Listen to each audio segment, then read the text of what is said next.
अस्सलाम वालेकुम dear students, how are you today? You will be fine, I hope so. आज हम पढ़ने लगे हैं ग्राहम्स लॉ ऑफ डिफ्यूजन के बारे में। ग्राहम्स लॉ ऑफ डिफ्यूजन सिर्फ डिफ्यूजन का लॉ नहीं है, बल्कि ये इफ्यूजन को भी शो करता है। इफ्यूजन हो या डिफ्यूजन हो, आप ये समझ लीजिए ये गैसेस की क्या है, भाग दौड़ है। तो अगर मैं आपसे सवाल करूं कि आप ये बताओ कि कौन तेज दौड़ेगा, मोटा बंदा या पतला बंदा, तो आपका जवाब होगा पतला बंदा। यानी वाकई में दुरुस्त जवाब दिया कि वो जल्दी दौड़ लेगा। उसके पास बहुत सारे फैक्टर्स हैं, रेजिस्टेंस एयर की कम है, ठीक है, वजन उसको कम उठा के भागना पड़ेगा। तो बात यहाँ पर यह है कि वाकई में पतला बंदा, पतले से मुराद आप ले लीजिए, अगर आप समझ लीजिए ये गैस मॉलिक्यूल है तो वो वजन में हल्का है। तो जो गैस मॉलिक्यूल वजन में हल्के हैं वो तेज दौड़ते हैं, और जो वजन में भारी हैं वो सुस्त दौड़ते हैं। यही चीज कानून की शक्ल में ग्राहम ने, जिसका नाम थॉमस ग्राहम था, तो उसने कहा कि द रेट यानी भागना दौड़ना, velocity, the rate of diffusion और effusion of the gas is inversely proportional to the square root of its density. Density को दिमाग से निकालकर यहाँ पर मोलर मास ले लीजिए, तो square root of its molar mass. मैं थोड़ा सा जरा समझाता हूँ कि ये बात कही कैसी गई है। मिसाल के तौर पर जैसे मैंने कहा कि रेट मतलब शरह, उर्दू में शरह, लेकिन भागना दौड़ना की रफ्तार। रेट ऑफ डिफ्यूजन और effusion is inversely proportional to the, मान लीजिए एक बात को मैं जैसे आपसे कह रहा हूं मैस, भाई जितना मैस ज्यादा होगा उतना ज्यादा तेज नहीं दौड़ा जाएगा। या उलट कर लीजिए, कोई चीज तेज दौड़ रही है तो असल में वो दौड़ रही है जिसका मैस कम है। मैं यहाँ पे दौड़ का लफ्ज़ इस्तेमाल कर रहा हूँ, आप यहाँ पर रेट का वर्ड ज़्यादा इस्तेमाल कीजिएगा। लेकिन कंसेप्ट के लिए आप वेलोसिटी भी ले सकते हो, दौड़ भी ले सकते हो, चलना फिरना, वॉक, जो दिल करे आप ले लें। तो रेट ऑफ डिफ्यूजन और effusion of the gas is inversely proportional to the, यानी उलट है, मुजाद है मोलर मास के।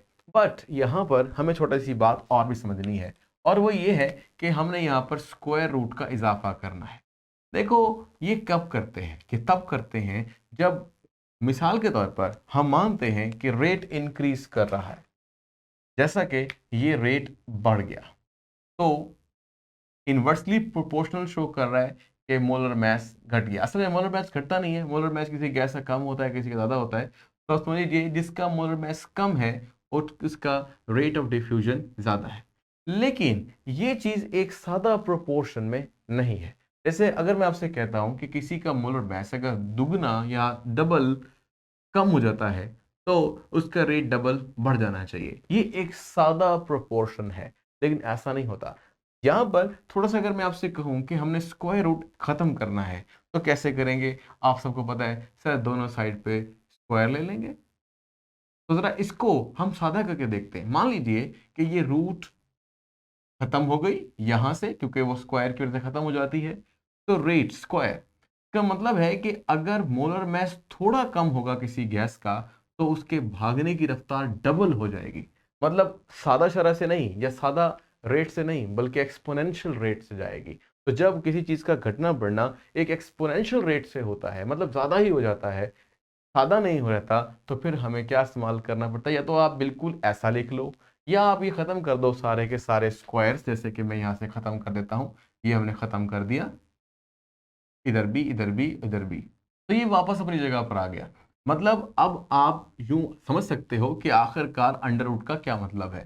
तो rate is inversely proportional to the square root of its mass. Actually जिस चीज का मास ज्यादा होता है उसकी डेंसिटी भी ज्यादा होती है। ये फार्मूला हमने बहुत पहले पढ़ा था, D is equal to m over v। ठीक है, यहां पर m मोलर मास को शो कर रहा है, लेकिन अगर आप चाहते हैं तो छोटा m भी लगा सकते हैं जो किसी मास को भी शो कर सकता है। ठीक है जी, तो फिलहाल मास कोई भी हो सकता है। अगर एक मोल शय का मास होगा तो वो मोलर मास होगा। तो दोनों सूरतों में आप यहाँ लगा सकते हो, बट इतना समझ में जरूर आया कि डेंसिटी इज, अगर हम वॉल्यूम को कांस्टेंट रख लें तो density is directly proportional to the molar mass. तो हम ये वाला एक्सप्रेशन कुछ यूं भी लिख सकते हैं कि रेट ऑफ डिफ्यूजन और effusion of a gas is inversely proportional to the square root of, इस दफा मोलर मास लगाने की बजाय या मास लगाने की बजाय हम लगा रहे हैं डेंसिटी, क्योंकि हम समझ चुके हैं कि ये दोनों प्रोपोर्शनल हैं, जितना ज्यादा ये होगा उतना डेंस होने के चांसेस बढ़ जाते हैं। तो आपकी बुक में जो पहला एक्सप्रेशन है वो यही है कि रेट ऑफ डिफ्यूजन और diffusion of a gas is inversely proportional to the square root of its density and it is called a Graham's law of diffusion. इतना इजी, सिंपल सी बात। देखो, जो आप लोगों के दिमाग में बात होनी चाहिए ना, वो ये नहीं, थ्योरी नहीं होनी चाहिए, ये रट्टा लगाई भी नहीं। आपके दिमाग में बात ये होनी चाहिए, भाई एक गैस है वो हल्की है, वो तेज दौड़ती है, एक भारी है वो हल्की गैस से थोड़ा सा लेट पहुंचेगी कहीं, अगर वो डिफ्यूज करके जा रही है तो जितनी जल्दी जल्दी से छोटे मॉलिक्यूल भाग के डिफ्यूज हो जाएंगे, छोटे से सुराख से निकल के भाग जाएंगे, उतने बड़े मॉलिक्यूल का वहां से निकलना कम होगा। समझ आ रही है बात की? तो आपको ये बात समझ में आ जानी चाहिए कि ये असल में वो एक तस्वर है जो एक इक्वेशन के शक्ल में लिखा हुआ है। तो आपका तस्वर यानी कॉन्सेप्ट, वो कंसेप्ट होना चाहिए माइंड में। फिर जब आप उसको यहाँ पे लिखना शुरू करेंगे तो आप देखेंगे कितनी तेजी के साथ आप सारा काम कर जाएंगे। तो बहरहाल ये जी पहला एक्सप्रेशन है। बाकी आपको वही बच्चों वाली बातें, हम प्रोपोर्शनल साइन खत्म कर देंगे, इक्वल साइन लगाएंगे तो कांस्टेंट भी लगाना पड़ेगा। तो लिख लीजिए इक्वल टू, तो आपके पास कांस्टेंट से मल्टीप्लाई होगा और बाकी यही आ जाएगा। तो rate of diffusion is equal to K over D under the root. अब आप मान लीजिए कि मैं के एक साइड पे रखने वाला हूं, तो अंडर द रूट डी दूसरी साइड पे जाके मल्टीप्लाई हो जाएगा। तो मैं जरा सादा करके लिखना चाहता हूं, के इज इक्वल टू, ये वहां लिखिएगा रेट के साथ, पूरा लिखना चाहें पूरा लिख लें, रेट ऑफ डिफ्यूजन डिफ्यूजन, या सिर्फ रेट लिख लीजिए, दोनों सूत्र में बात ठीक है। तो ये आपके पास आ गया जी एक एक्सप्रेशन, ये आपने अपने दिमाग में बना लेना है। ये बिल्कुल वैसे एक्सप्रेशन है जैसे अगर मैं आपसे कहूं कि P V is equal to at constant temperature, at constant temperature the product of pressure and volume is equal to K according to the Boyle's law. और जब हमने ऐसा लिखा था तो हमने कहा था कि अगर हमारे पास एक गैस का प्रेशर P1 है और वॉल्यूम V1 है और हम उसको बढ़ाकर P2 से यानी P1 से P2 कर लेते हैं तो उसकी वजह से वॉल्यूम V2 हो जाता है, तो वो भी एक कांस्टेंट क्वांटिटी होगी। इसी तरह से P3 V3 भी होगी। तो हमने कहा था कि अगर ये दोनों यानी P1 V1 भी K के बराबर है और P2 V2 भी K के बराबर है, तो फिर P1 V1 बराबर होगा P2 V2 के। ये आपको याद होना चाहिए, ये हमने बॉयज लॉ में पढ़ा बिल्कुल इसी तरीके से। अब आपने ये ना लिख दीजिएगा वहां पर एग्जाम में, लेकिन इसी तरीके से अगर हम ये कहें कि रेट, आप इस रेट को समझ लीजिए R1, इसके अगर R1 मतलब rate of diffusion of a first gas multiply by the D यानी density of the first gas under the root is equal to K. अगर ये के इक्वल है तो फिर जाहिर सी बात है अगर हम इसको यूं लिखें कि R2 under the root D2 is equal to K, तो दूसरी गैस के लिए भी यही पैरामीटर क्या होंगे, आपके पास के इक्वल होंगे।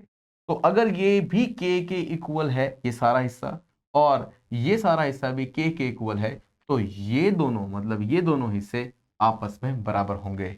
तो आए इसको लिख लेते हैं, R1 D1 under the root is equal to R2 D2 under the root, दोनों बराबर। अब ऐसे कीजिए दोनों रेट एक तरफ ले आए, मतलब R2 को इसके नीचे और D1 को इसके नीचे, इस तरह से। ये वाली बात याद रहे कि 2 नीचे है तो ऊपर D2 ऊपर है, R1 ऊपर है तो D1 नीचे है, यानी इनवर्स प्रोपोर्शनैलिटी यहां पर भी आपको नजर आ रही है। तो ये आपके पास हो गया एक और एक्सप्रेशन।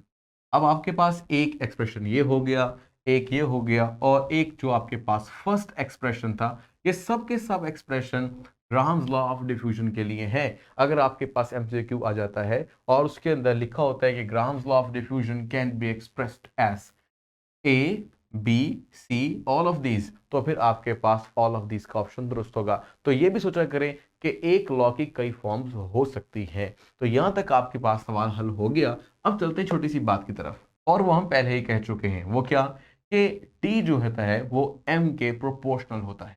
तो आप जहां जहां डी लगाया है, जैसे जैसे यहां एम लगाया है, आप यहां पर डी लगा रहे थे, तो इसी तरह से डी की जगह वापस एम भी लगा सकते हैं। तो जहां डी लगाए वहां एम लगाएं और देखें कि नेक्स्ट एक्सप्रेशन क्या बनता है, m1 under the root over m2 under the root over m1 under the root, यानी बिल्कुल सेम। अब बाजू का ये होता है कि वहां पे एक्सप्रेशन आ जाता है दोनों, ऊपर वाला भी नीचे वाला भी, कहां पर एमसीक्यूज में, और आप कंफ्यूज हो जाते हैं पत्नी ये ग्राहम्स लॉ ऑफ डिफ्यूजन है या ये ग्राहम्स लॉ ऑफ डिफ्यूजन है।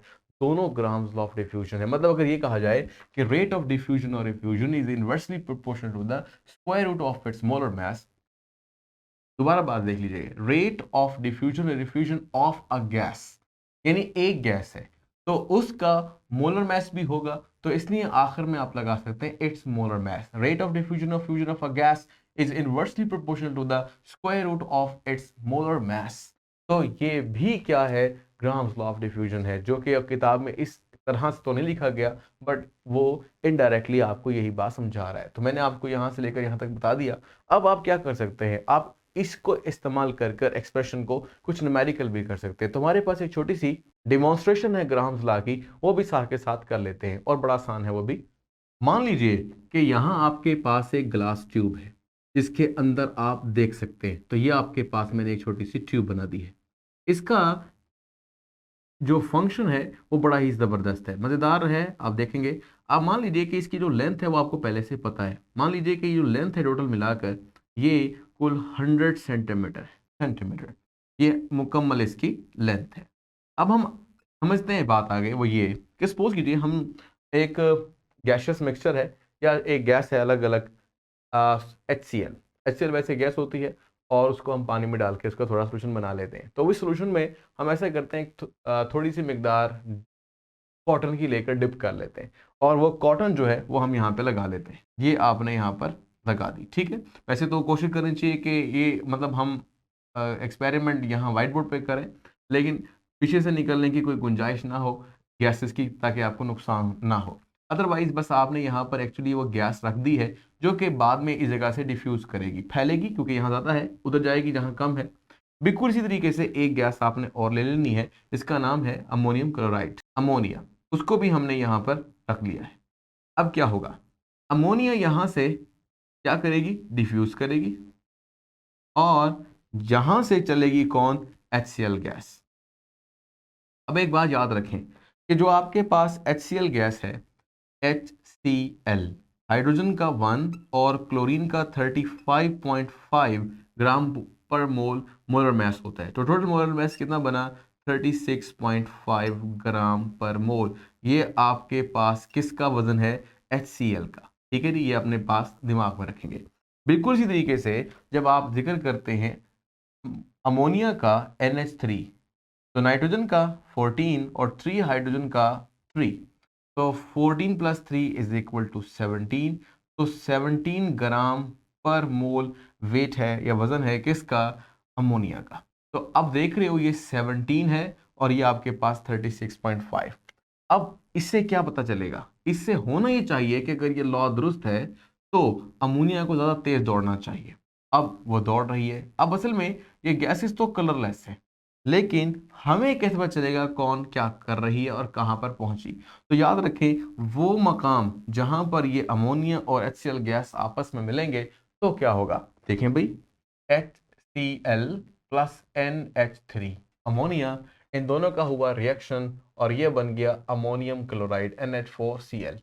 ये आपके पास क्या है, फ्यूम्स हैं, उर्दू में इसको दखान भी बोलते हैं, या आप बोल लीजिए एक सफ़ेद सा बादल है जो यहाँ पैदा होगा, कहाँ, जहाँ अमोनियम क्लोराइड होगा। तो रिएक्शन हुआ मिसाल के तौर पर इस जगह पर। तो हमने इस बात का अंदाजा कर लिया कि जो अमोनिया ने फासला कवर किया है वो कवर किया है यहाँ से यहाँ तक, और जो बाकी फासला कवर हुआ है वो कवर किया है किसने, HCl गैस ने। तो जब हमने इसको पैमाने से नापा तो वो कुछ यूँ था, 59.5 सेंटीमीटर, ठीक है। तो 100 में से 59.5 निकालें, मतलब ऑलमोस्ट 60 निकालें, तो बनता है कितना है, 40। तो 40 ये डिस्टेंस बनेगा, लेकिन ओवरऑल करें तो 40.5 आपको करना पड़ेगा। तो दैट इज 40.5। अब आपको यहीं से ही बात समझ में आ गई है कि जो हल्की गैस थी 17 ग्राम पर मोल, जिसके 1 मोल का वजन कम है, वो ज्यादा तेज दौड़ी बनिस्बत उस गैस के जिसके 1 ग्राम का वजन ज्यादा है। कम फासला कवर हुआ, 40.5 यही इसकी रफ्तार है, और इसी तरह से 59.5 भी इसकी रफ्तार है। अब बिल्कुल यही समझ लीजिए कि आपके पास एक R1 है, एक R2। 1 की जगह आप लगा लें अमोनिया का, और इसी तरह से M1 की जगह मोलर मास ऑफ अमोनिया। मैं थोड़ा सा फार्मूला आपको ऑल्टर कर देता हूं। इसमें कोई मसला नहीं है, बस आपने 1 और 2 को एक एक नाम दे देना है। जैसा कि ये लिखा है R1, तो आप यहाँ पर लगाएं RNH3, तो नीचे R2 की जगह पर क्या आ जाएगा, दूसरी गैस यानी HCl is equal to under the root, जहां पे M2 है तो वहां पर क्या आ जाएगा MHCl।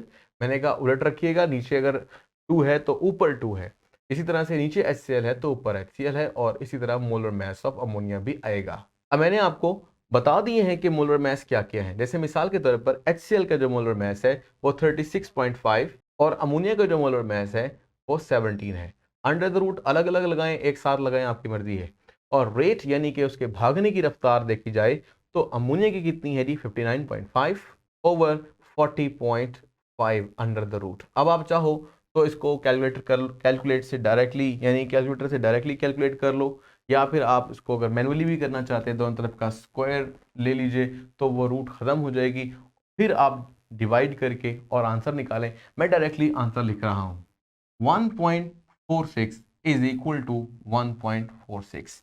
दोनों का आंसर बराबर हो गया। अगर दोनों का आंसर बराबर हो गया तो इसका मतलब है कि ये लॉ भी आपके पास कंफर्म हो गया। हाँ भाई, ये सही कहा गया था कि रेट ऑफ डिफ्यूजन और रिफ्यूजन इन्वर्सली प्रोपोर्शनल होते हैं, और ये इक्वल साइन, यहाँ भी इक्वल साइन और दोनों वैल्यूज भी इक्वल आई हैं। इसका मतलब है लॉ कंप्लीटली वेरीफाइड। आप लिख सकते हैं this law is verified according to this demonstration या इन दिस एक्सपेरिमेंट। तो यहाँ पर एक बात और भी समझ में आई कि इस फार्मूला में सपोज कीजिए आपके पास, ये तो हमारे पास चारों चीज़ें थी, यानी रेट भी थे और मोलर मैसेज भी थे। अगर हमें कहा जाए कि मोलर मैस मालूम करो किसी भी अननोन गैस का, जैसे कि आगे एक एग्जांपल है वो आप खुद करेंगे, लेकिन मैं आपको गाइड कर रहा हूँ, तो ये आपको 3 चीजें दे दी जाए तो आप मोलर मास फाइंड आउट करके बता सकते हो, थोड़ा सा गैस भी कर सकते हो कि अगर आपको मोलर मास पता लग जाए। आगे एक एग्जांपल है जिसमें ये कहा जाएगा कि आपके पास एक हाइड्रोजन है जो 4 गुना तेज दौड़ती है एक अननोन गैस से, तो इसका मतलब है rate of diffusion of hydrogen 4 और rate of diffusion of unknown gas is 1। और मोलर मास आपको हाइड्रोजन का आता है लेकिन अननोन गैस का मोलर मास नहीं आता है, तो आपको इसका मतलब है 3 पैरामीटर्स पता है और एक पता नहीं है। मिसाल के तौर पे आप यहाँ पे लिख लीजिए हाइड्रोजन, तो यहाँ पे हाइड्रोजन आ जाएगा, और यहाँ पर आ जाएगा अननोन, तो यहाँ भी अननोन आ जाएगा। तो अननोन मोलर मास आपको फाइंड आउट करना होगा और बाकी चीज़ों का आपको पता चल ही जाएगा। इट वॉज रूल, इसको इस एग्जाम्पल को देख लीजिएगा बुक से, चैप्टर नंबर 3 है, जिसकी कंटिन्यूटी हम कर रहे हैं पिछले सारे लेक्चर्स। डिस्क्रिप्शन में लिंक में या लिंक की शक्ल में जो कि प्लेलिस्ट की शक्ल में वो आपको दे दिया जाता है, आप वहाँ से पिछले जितने टॉपिक्स हैं वो भी इस चैप्टर के देख सकते हैं, और इससे आगे भी बहुत से चैप्टर्स हल हो चुके हैं, उनको भी आप जाकर देख सकते हैं, उनके भी लिंक आपको डिस्क्रिप्शन में डाल दिए जाएंगे। तो चैनल को सब्सक्राइब जरूर कर लें, दूसरों को शेयर करें ताकि उनका भी फायदा हो। तो अब तक के लिए अल्लाह हाफिज़।